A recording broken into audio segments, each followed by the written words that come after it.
Hello বন্ধুরা, GB variety থেকে আপনাদের স্বাগত। আজ আমার রান্না বান্না নয়, একটু অন্যরকম এক জায়গায় একটা আশ্রমে, লাহিড়ী বাবার আশ্রমে আমরা গেছিলাম। সেখানে ব্যান্ডেল থেকে 5 কিলোমিটার অনেক ভেতরে, টোটো করে 30 টাকা গাড়ি ভাড়া।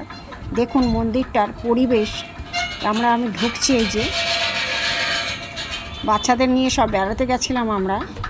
দেখুন প্রথমে রয়েছে দুই দিকে দুটো হাতি, গাছ দিয়ে গাছ লতাপাতা দিয়ে পুরো ঘেরা আশ্রমটা, গাছে ভর্তি, ফুল গাছ ভর্তি। এখানে এই যে যাচ্ছি, দেখুন দুই দিকে। এখানে একটা শিবের মূর্তি বসানো, এখানে জলের ফোয়ারা ছিল, জলের ফোয়ারাটা চালাইনি।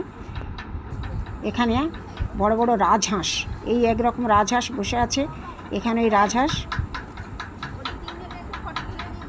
গাছগাছালি দিয়ে ঘেরা পুরো আশ্রমটা, এত সুন্দর,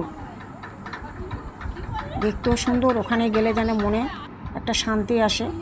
দেখুন এখানে রাজহাঁসগুলো জলের থেকে উঠে বসে আছে।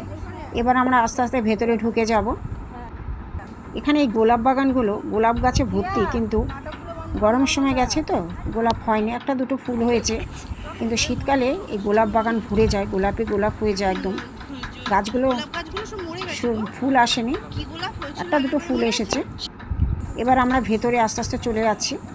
এখানে একটা ময়ূর আছে, ময়ূরটাকে ছেড়ে দিয়েছে। এখানে মা দুর্গাকে পালকি করে, কাঁধে করে, চতুর্দোলায়, যেটা বলে পালকি ঠিক না, চতুর্দোলায় করে কাঁধে করে নিয়ে যাচ্ছে চারজন। পেছনে মা দুর্গা আছে, চারজন নিয়ে যাচ্ছে। তারপরে এখানে একটা মা দুর্গার মূর্তির মন্দির, মা দুর্গার মন্দির। আশ্রমের ভিতরে অনেক রকম ঠাকুর আছে, এখানে সব ধর্মের ঠাকুর আছে এখানে। মা দুর্গার মন্দির শেষ করে আমরা আরও ভেতরে যাচ্ছি আস্তে আস্তে।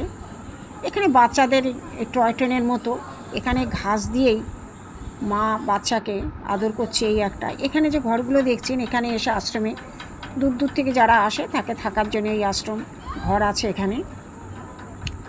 আরও ভেতরে আমরা ঢুকে ভেতরে যাচ্ছি। এখানে বাচ্চাদের দোলনা, স্লেপ, এইসব নানা রকম খেলার আছে। এখানে একটা মূর্তি আছে, এখানে রাধাকৃষ্ণ। এখানে একটা মিউজিয়ামটা ভেতরে ক্যামেরা নিয়ে ঢুকতে দেয়নি বন্ধুরা, আমরা বাইরে থেকে ছবি নিয়েছি। আমি বাইরে থেকে দেখালাম, ভেতরে ঢুকতে দিচ্ছে না ক্যামেরা নিয়ে। এখানে দেখুন রথ, মানে ঘোড়ায় যে কৃষ্ণ চালাচ্ছে মহাভারতের যুদ্ধের সময়, এখানে অর্জুন দাঁড়িয়ে আছে, কৃষ্ণ ঘোড়াটা চালাচ্ছে, রথ চালাচ্ছে, সেইটাই ওরা তুলে ধরেছে এখানে। দৃশ্যটা দেখুন কত সুন্দর ছবিটা। অর্জুন বসে আছে, কৃষ্ণ চাল। এই যে মেন মন্দিরটা দেখুন, ভেতরে আমরা ঢুকছি মন্দিরের ভেতরে প্রবেশ করতে দেয়নি ক্যামেরা নিয়ে, মন্দিরের বাইরেটাই আমরা তুলেছি।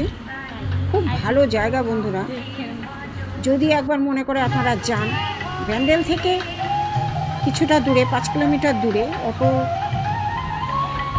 সব যাচ্ছে।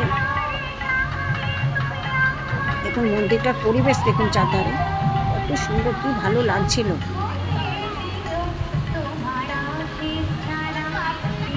চারিদিকে ছবিটা নিয়েছি, আমি ভিডিও করেছি।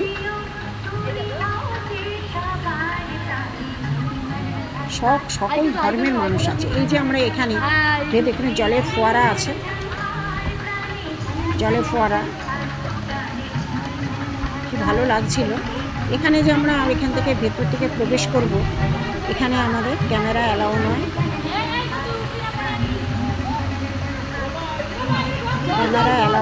যার জন্য আমরা ক্যামেরাটা ব্যাগে রাখতে হয়েছে। মন্দিরটা পুরো আমরা তুলেছি। এখানে পুরীর একটা ছবি স্ট্যাচু করা।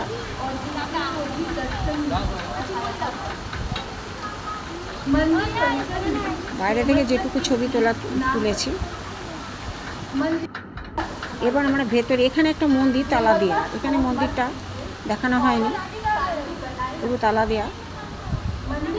এবার আমরা এই যে রাস্তা দিয়ে আমরা ভেতরে ঢুকবো।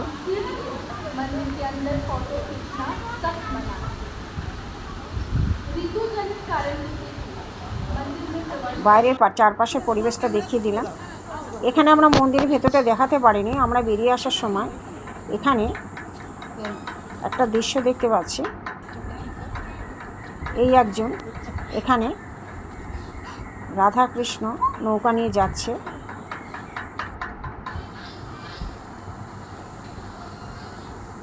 এখানে একটা কি ঠাকুর আমি বুঝতে পারিনি।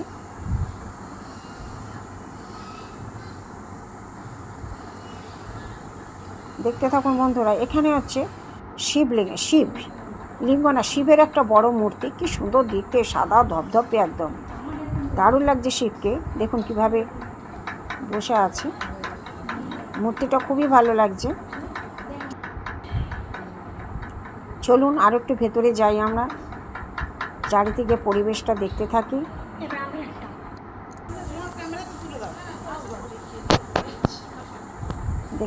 দেখুন এখানে আমরা কিছুটা দূরে চলে এসেছি। এসে এখানে আর একটা ঠাকুর,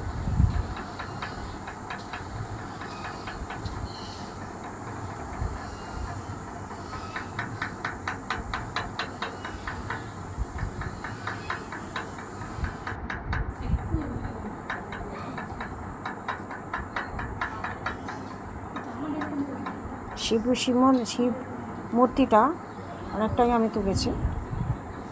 এত ভালো লাগছিল শিবের মূর্তিটাকে।